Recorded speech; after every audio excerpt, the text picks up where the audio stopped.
Hello, everybody. Welcome to another daily dose of gaming news and all that good stuff. And as always, I also publish on Rumble and on Patreon for X support, any kind of updates and such. I usually go about on Twitter X. So we got complete the gameplay series here. Just a reminder, I'm working on recording several episodes, Death Stranding, to see if I can manage to have enough episodes for a backlog to have a consistent publishing schedule there. Probably next week, I don't know. I will start doing some stuff there regarding Death Stranding, but I will announce it when I'm ready to do so. So let's go for the news. Not much happening per se. We got from Computex. Now we have like the show of having a lot of, especially hardware stuff there. I got this article here from WCCF Tech. They went through Corsair again for other video coverage in video format. I do recommend Gamers Nexus, Hardware Unbox, and the such. They are at Computex. They are covering there. I like Gamers Nexus because they try to go about it and see the details of the new hardware that is being unveiled and announced there that it's upcoming or ready to basically go to the market. They usually like to go for technical details and such. It's always good to have some knowledge regarding that. But yeah, from here, Corsair, they got their. It's funny enough that the last 5 years or so they grew up a little bit to have like their own ecosystem, and they are bringing again new stuff from SSDs to the DDR stuff there, DDR5, the PSUs, which I have one of those. I got the RM 1000 watt stuff there, pretty good. They usually consistent pretty good, especially on in terms of quality and performance there. I don't like is the fact that again it seems to be a huge amounts of adoption of the 12-volt power pin connections there. Again, it's my thoughts there is it is not a good connector system there for the power delivery, especially on the RTX 5090s, 4090s, 5080s in some cases. Again, we've been seeing consistently some issues with the power delivery system here, especially on the part of the GPU side of things, because again, I think there is a way of mitigating a lot the issues of from the connectors melting on the GPU side, on the PSU side, with just basically having a power modulator slash controller on the GPU side on the GPU side of things. Sorry, to try and stabilize the current through all the six power cables that deliver the current from the PSU to the GPU. I think there's something that can be done, and I don't see a justification of not doing that, especially at the price point these high-end GPUs that demand more power are at, and the fact that if you burn one of those is if someone damages like 2000 plus in GPU, that goes out the window per se. But yeah, without that rambling, I also think that's going to be interesting if the implementation of what I covered, I think yesterday with the motherboard power connector delivering the power for the GPUs with a direct connector to the motherboard. I don't know how well this can be managed in terms of power balancing the delivery for the GPU side of things, but that there is also the concern there when you have, for example, some GPUs that might demand the full spectrum of the 600 watts, how that, in terms of long term of the durability of the motherboards and that connection there, how we can hold on. But yeah, it's a completely different thing from what Corsair is doing here at this moment in time, except for this dual, some power supplies having dual 12-volt power pin connectors, the upgraded one. Then we got some cases here, some interesting designs here. And they also have one of the things, I think it's this one. Yeah, they call it the power board. I'm not sure what it is. I didn't get to very well. I think I heard something regarding this. Supposedly, all the connections are made in this supposedly power board. I'm not sure if it comes with some cases or it's something that you buy a site and then you can assemble on a motherboard or on a case, sorry, and then you can plug the motherboard with this. thing here. I'm not sure if it is something specifically for the Project Zero like MSI or the BTF Back to the Future from ASUS. I think it's ASUS, which has the back connectors there. I'm not sure how this is supposedly to be integrated. Uh, Even though I think that the main purpose of this is to have the connectors on the back side of the case, so you don't see any cables routing around in the case itself on the front of the case there. They have also AIOs and liquid cooling components and systems. Again, my opinion on that since it came out, I don't know how many years now. I don't like mixture water or any kind of liquids with electricity as a principle. Again, the systems seems to be very durable and in terms of quality, they seem to be improved, of course, throughout the years. But yeah, in any case, I prefer to replace a fan that stops working than to, if there is something with a liquid cooled system, if there is a leak or something like that, to have to replace in the entire system if some catastrophic damage is done there. But that's my opinion there. Then they have also the peripheral side of things from Corsair. They seem pretty interesting. Myself, I think I only used one headset some years ago from Corsair. I'm very interested in one of these days, maybe when I replace my current peripheral system. At this moment, I have Logitech. I've been using consistently Logitech throughout the years since I started gaming. They always been the mainstay, let's say, in the peripheral game. I like the new keyboard that newish since I built my system. Um, Let me see. Just this is the G815, uh, pretty sturdy one. I like how it feels. And then I got the G604 as a mouse, and then I got this my system is on the link on the PC part picker list that I have. Again, because I try, and because also all the system, the software ecosystem, I try to keep everything on the same brand. And Logitech, I know that their own devices, but Corsair has some interesting stuff from their part there, which probably I might be trying out one of these days when maybe I will change the brand. I don't know. Maybe I will give it a go with Corsair because they seem to have a pretty interesting ecosystem. In terms of software, I'm not sure how reliable and in terms of quality, how everything syncs up. Again, I don't like RGB stuff, so that part doesn't interest me. It's more about the driver side of things, of all if all the keys work as they are supposed to. That's my main concern there. But yeah, a lot of stuff from Computex, from Corsair. Again, there is a lot of other brands, and again, I do recommend you to check out Hardware Unbox and Gamers Nexus. They are there at this moment in Computex. There is Yes Tech City, which is another YouTube channel in Australia, an Aussie one. He also is there doing some coverage. Who else that I can, out of the top of my head? I think Paul's Hardware also is there, if not mistaken. Linus Tech, I think, is also there, but I stopped watching consistently Linus Tech tips. Again, that's more infotainment than what I like to watch. But yeah, at least those two, Hardware Unboxing, Gamers Next, are doing pretty good coverage there in video format from Computex. Now, in other stuff there, we've been seeing the player stuff there regarding when the games come, especially on Game Pass and the such. We've been seeing, especially the latest case is Doom, the Dark Ages. We've been seeing that the numbers, it's now the latest one, it was 3 million players.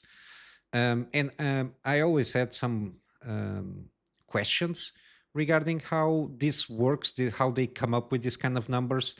Because again, I don't know the metrics. If it is, for example, similar to Netflix, when you have like somebody on the Netflix supposedly counts if it is only like 5 minutes on the app navigating through whatever they want to see. If they count, for example, as a daily active user for the metrics, and then if when they engage with the specific series, a movie, documentary, something like that.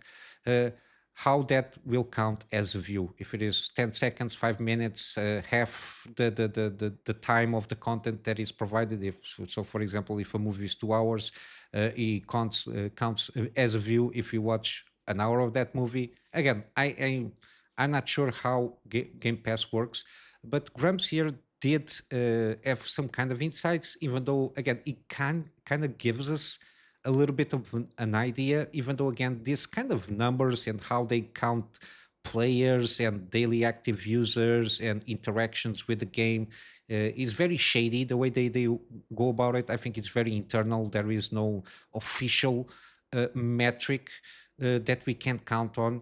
But here in this post, he gives us kind of a rough idea how they might be doing that. And I will read it here. This Twitter this X post, which is how players is measured on Game Pass and why it's not a reliable metric for financial success or player activity. Again, this is can go both ways for if it's selling well or if it is even having like good interaction with player base there. I ran this by an exec or two in the industry to verify how it works, so maybe we can finally put this to bed. Game Pass and other services like it take in a monthly subscription fee as revenue. The revenue is then shared by the games on the platform. The primary measures include daily active users and time played. So this is the basic two metrics that they usually use to, I don't know, redistribute the subscription fee from the users um, to the game developers or the publishers, depending on how the deal is done there. So daily active users is basically how many people played your game today, and that counts as soon as you fire up the game, even if you never make it past the menu screen, which is um, I don't think again the way of measuring this is a good way. And then time played is what it sounds like. How long did you play the game? Again, if you just park at the menu screen and go make a sandwich, that counts too.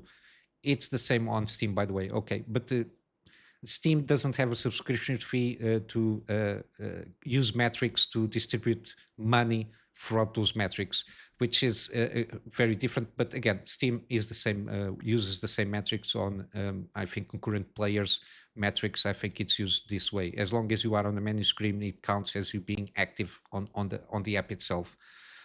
So when you hear 1 million players, all you're really getting is that they downloaded the game and launched it. Even if they never played it, you are also not told how long they played the game.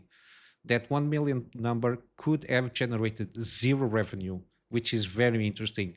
If you are not in the top of the head of the heap, sorry, for daily active users and time played, you don't make money. So the developers don't make money. In fact, most games on Game Pass, like indie games, never see money past the advance they were paid to be on the platform. So we kind of know, of course, you don't put your game for free on this Game Pass system. You paid a fee to put an upfront fee, and then you get what we can say residuals depending how the daily active users and the time played from the customers that paid the Game Pass system fee. Again, it depends on those metrics. And you suppose you need to be on, I don't know, top 20, top 50 to start making something there. It's at least it seems from what Grumz is saying here. This is why the played or players number is pretty much worthless as an indicator of financial success. Again, it makes sense because again, uh, if you take the example of Doom the Dark Ages, those 3 million players, again, even if they conjure up all the numbers from Game Pass, sales and everything counts as a player. Let's say they have 2 million players active on Game Pass. That doesn't mean that he's doing money out of that Game Pass system there.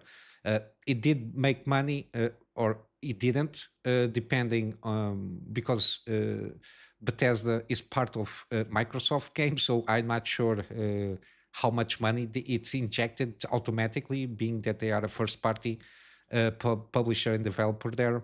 I'm not sure how that will work, but again, by the fact that they are having 2 million players, let's say, they can count it. Maybe it's people that just basically downloaded the game and started up the game and they left it on the menu because maybe they got distracted, other things to do, and it stayed like that, like for 5, 10 minutes to an hour. I don't know, depending on what they're doing. Probably they tweak around there, and even maybe played 5 minutes on the game proper. That doesn't mean that that player will actively count as monetary. It will count money from that player from the subscription fee to the developer. I'm not sure if I'm making myself clear there, but yeah, it's interesting because it doesn't mean nothing, especially in terms of financial success. That's the point here. 1 million could be a lot or nothing at all depending if they launch the Game Pass download and if they played 1 minute or 5 hours. Again, it's wild how they use the metrics here to try and make it seem there is some kind of financial success for the games there. We've seen games like Avowed also, which they claim 5 million players and BDUDs in terms of financial success, because again, Avowed also is part of the first party developer studios from Xbox. Again, I'm not sure how that will go in terms of financial success there, because they can announce all the players that they want. If they are all in Game Pass and they are not contributing from that cake to Valve to earn extra royalties, let's say, I will call it royalties there. Again, and then the sales or the financial success for that game has to be made basically, or the bulk of it, uh, in other platforms, Steam. In the case of Valve, and I'm not sure if they went for PlayStation or even, for example, the Nintendo platform, that revenue has to be made elsewhere, because I think there is the added problem of the fact that first-party studios that are under Microsoft, I don't think they will count that much in terms of splitting the revenue there.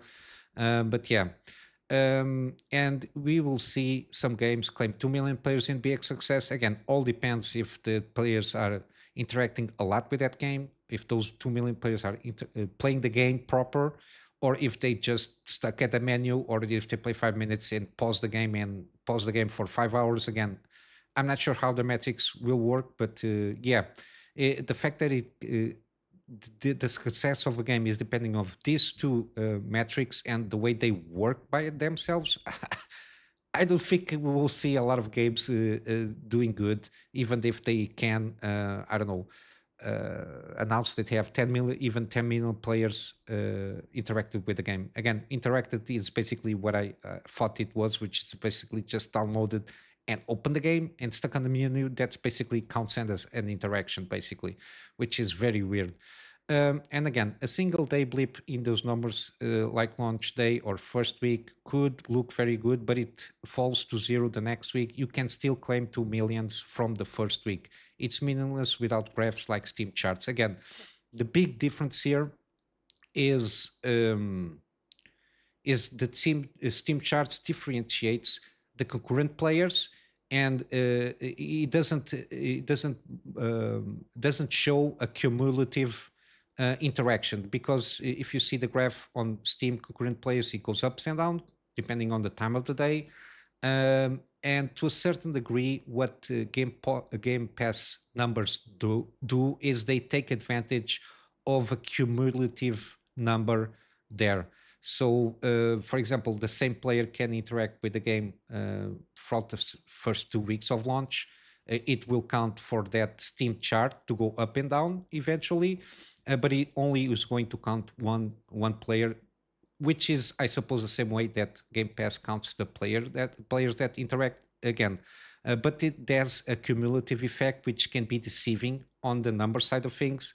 You can have like 2 million players interact with the game in the first week, as Grummz says, and then never there is no more interactions. They will always be able to claim 2 million players interacted with that game, even though probably a million and a half just stuck on the menu and didn't pass there, didn't even get through the tutorial of the game or something like that. While on the sim charts, you know that people were playing the game at least to a certain extent, consistently or not, depending on the graph there. It's a completely different way of using the same kind of metric, which is active users, let's say. It showed in a different way, which I think Steam charts is a more precise way of showing you that, because it shows a trend if more people or not are interacting with the game, which in any case can be playing or at least having the game open there. But yeah, it's a very interesting here. And of course, there is also a dark side to this number, which I will say for another time, but I'm sure you can already guess. Again, it's the fact of trying to manipulate the metrics there. And again, I think this is one of the reasons that uh, I think probably a lot of indies will go for the Game Pass deal because they get some money up front, and that can cover like the expenses of production to a certain degree, and they prefer to jump in that ship there and know at least they have that offer from Game Pass as an introduction fee for the Game Pass system, and then at least is kind of a safeguard there. But for Xbox, I'm not sure how they are working there. The kind of shenanigans that can happen on the background in terms of having the possibility or not of tweak the numbers to pay or not pay the revenue share that supposedly can or not belong to the games that are being mostly played on that Game Pass system there. It's a very interesting thing, and I think we should demand a little bit more clarity from at least Microsoft, which has the Game Pass system.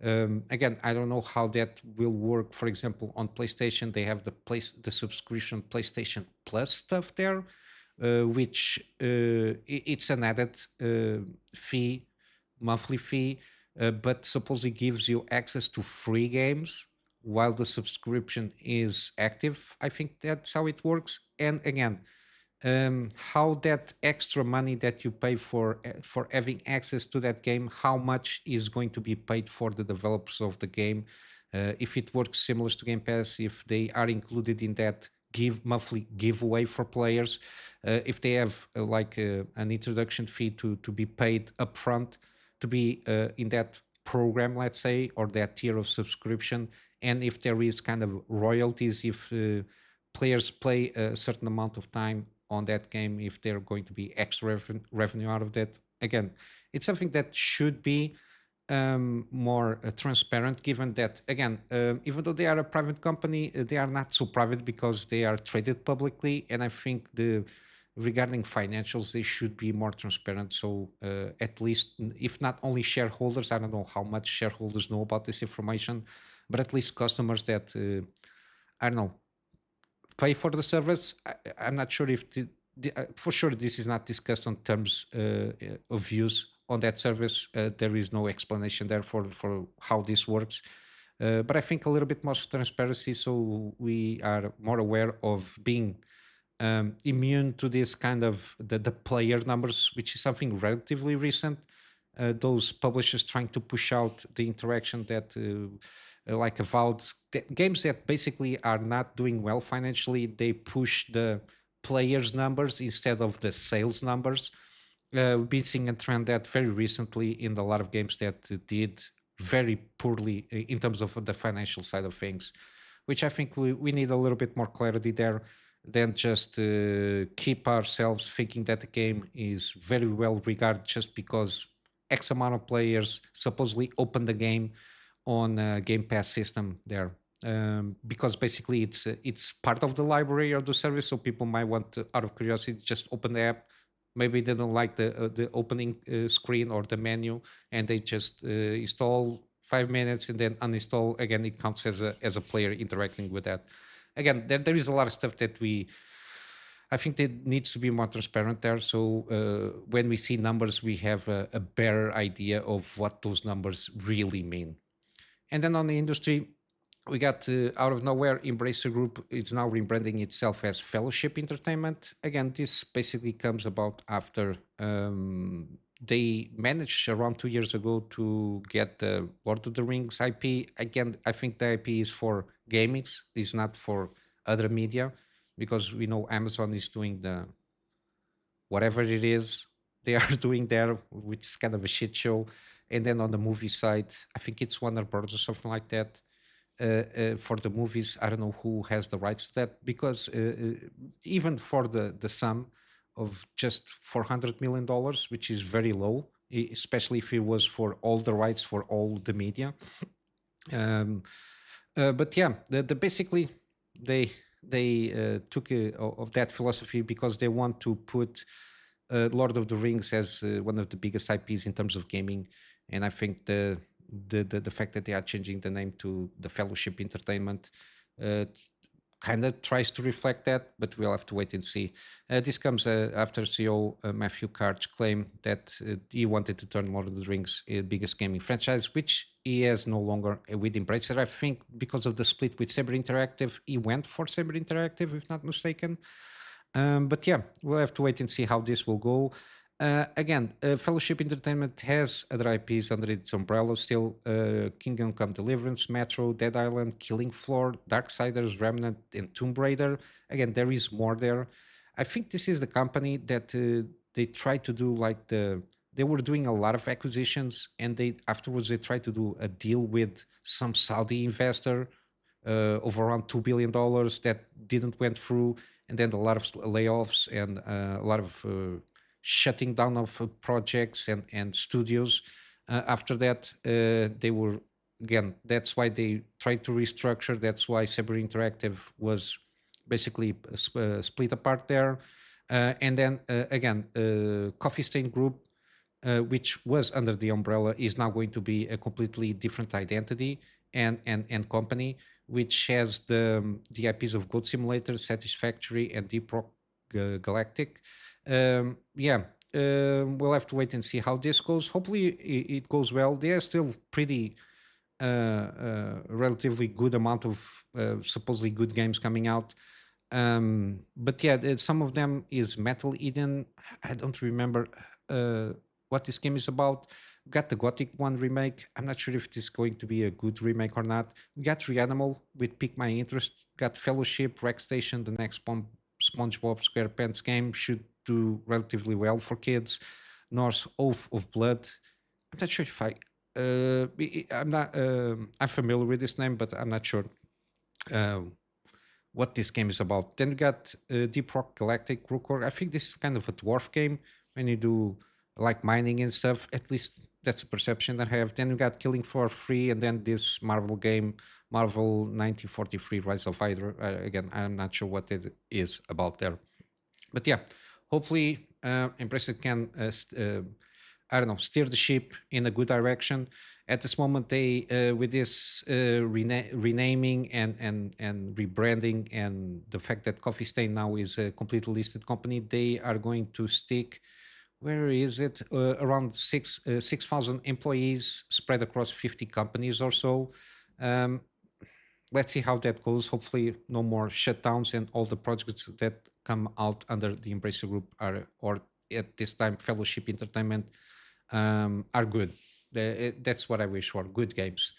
Then we got from Capcom, got an update here in terms of the last quarter sales from Capcom's IPs. Again, as you can see here, just a quick look, they have a huge list of IPs under their name. Some of them are from franchises, again, from the well-knowns. Oh my God, Resident Evil, they got several Resident Evils, Marvel, the fighting games and all that jazz. Got a lot of stuff here. Devil May Cry. But I highlighted here the ones that are the most well-known to me. Monster Hunter Wilds sold 10.1 million copies, which is very good. Resident Evil 4 Remake sold a total of almost 10 million units and 700k additional units since December last year. Resident Evil 2, I think this one is the remake, also sold almost 60 million units and around almost half a million since December last year. Resident Evil Village, almost 11.3 million units and around 400 additional since last year.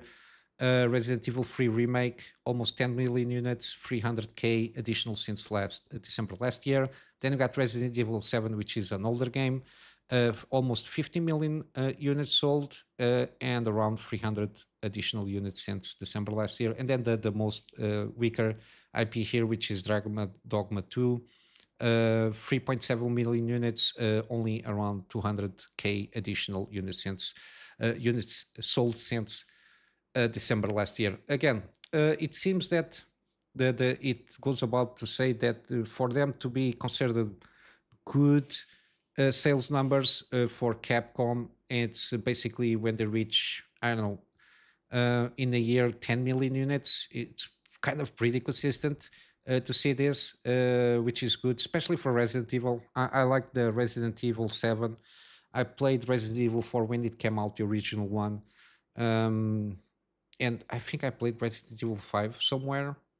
I remember playing that game, but I did like the way they went about it. Resident Evil 7. Again, I bought all the remakes plus Resident Evil 7 and Village, so I can in the near future do a run throughout all those games. They are pretty consistently on sale, which is a good thing to see, especially the older games. Monster Hunter Wilds again, when it's better in terms of performance, probably I will try and make a plunge on that franchise. But again, as a good old gamer, there is a lot of games that I want to go through in my library before I try new stuff there. It's always one of those things, that those dilemmas there. But yeah, it's good to see that at least Capcom is trying to do something good uh, with their own franchises. Hopefully, they continue to improve, and hopefully, they don't make the mistake of on the remakes and the such going for the cater to Western audiences, as we've been seeing a little bit with Square Enix and the such, and in some instances, in some Capcom titles also, they listen too much to Western localizers and what they should do on the remake of their games. But yeah, at least they are selling well. The good games are selling well, which is the most important thing there. And then lastly, just to wrap up here, there is this turn-based strategy RPG called Critical Shift. Seems interesting, more horror-based there. Similar art style in the sense from the demo that I played. I completely forgot. I know I have here on my main page here, Chains of Freedom. The art style seems relatively similar here in terms of what they're aiming for.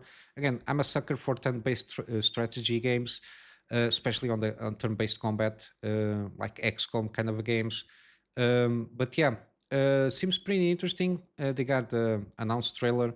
There is only in terms of dates going to be launched this year. But yeah, seems interesting. I will try to put it on my wish list and follow through and see if the game is good or not in having some kind of more horror themed. At least the trailer tries to demonstrate that more horror themed. With I think this also has some survival elements in terms of gameplay, which seems to be interesting. But yeah, I will leave it there for you to, if you want to put on your wish list there on Steam. But yeah, going to wrap up with some gaming deals. Again, we got still a lot of the same games. We got here Balatro. Again, I didn't play too much here on my PC, but I played a lot on my cell phone. It's the only game that I play on my cell phone from time to time. And yeah, it's quite addictive, and but it's a pretty good game there. Yeah, 10% off. Again, even at full price, I can recommend this game. It's a full experience. Got a lot of stuff to do in this game. And it's one of those games that just one more run to see if I can make it this or that. Then you got Baldur's Gate 3 still on sale, 20% off. Again, what can I say? Game of the Year 2023, one of the best games out there since the last decade at least. Then you got Bioshock the Collection, the trilogy, with the first two games being the remastered versions, plus Bioshock Infinite and all the DLC associated with them, 80% off. Then you got 60% off on Cyberpunk, and then on the Ultimate Edition seems the way to go with Phantom Liberty expansion is 48% off. Got 75% off on Hogwarts Legacy. Again, I'm still not sure how they're going to do the thing with the director's cut. It is not, we don't know very well, but again, at least for the base game is 75% off. I think it's well worth the price, and the game seems to be pretty good. Then you got also again King Arthur's Knight's Tale, 70% off, and all the little packs here and there also 70% off. It doesn't add that much in terms of the price of the on the game itself, but seems to be a very good one if you like turn-based um, tactics RPG, and it seems to have a pretty interesting story. Then you got Midnight Suns again, turn-based tactics. It's basically XCOM with cards or deck building systems there. I did a run on this one. I do recommend it. That's price point for sure. If you're curious about this game, you can check out the first couple of episodes of the run that I did there to see how it goes in terms of game loop there. Then you got Red Dead Redemption 2, 75% off on the base game version, and Ultimate Edition 80% off. It's not much of a price hike there. But yeah, it's one of those that I will eventually maybe try out for myself at least. Then you got Witcher 3, Wild Hunt. Again, the way to go is with a complete edition, Hearts of Stone and Blood and Wine expansions. Again, top tier expansions also, plus the fact that the main game itself is pretty good. Again, first run, go vanilla, maybe with some mods on visuals like textures and the such there. I can recommend that. Then the second and third runs can be done with tweaking with the gameplay mods. I think there is a lot of variety there for you to try out and see. You get a completely different experience there, that's for sure. Then you got XCOM 2, the franchise. 95% off on the base game, but again, I do recommend buying the whole pack there. So XCOM 2 collection at least, which has all the little packs here and there, because then if you want to try out mods, you will need those little packs from War of the Chosen, which is a huge expansion there, plus all the packs there, because the mods use those assets to make a mod themselves and to be compatible for you to use there. Yeah, a lot of stuff that you can do on XCOM 2, even after all these years. There are lists and lists of mods that you can use in one run, and then you have a completely different experience by using another completely set of other mods. Again, there's almost infinite possibilities for this one, and I really do from time to time play this game. As you can see, I almost have 500 hours on this game here.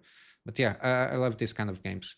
And then lastly, we got the kind of spiritual sequel, XCOM Camera Squad. It takes after XCOM 2, supposedly. It's a different take. They experiment a little bit here. It's not the same thing that XCOM 2. It's a shorter game also. But they try to play around with different systems and experimentation there. I'm not sure some of them were inspired from some mods that from XCOM 2. But again, it's kind of a mixed feedback, but I think it can be enjoyable experience if you don't expect another XCOM 2 or an XCOM 3 out of this game. At least that's my perception there. But yeah, I'm going to wrap up here today with a plug on my Patreon as usual for extra support. That extra support is more in line for me to try and get a better storage solution so that I can have backups of stuff that I do for my clients, and of course some extra storage for the videos that I do for the channel. And with all that said, I hope you have a wonderful day. I will see you in the next one. So till then, Kunamy Master out.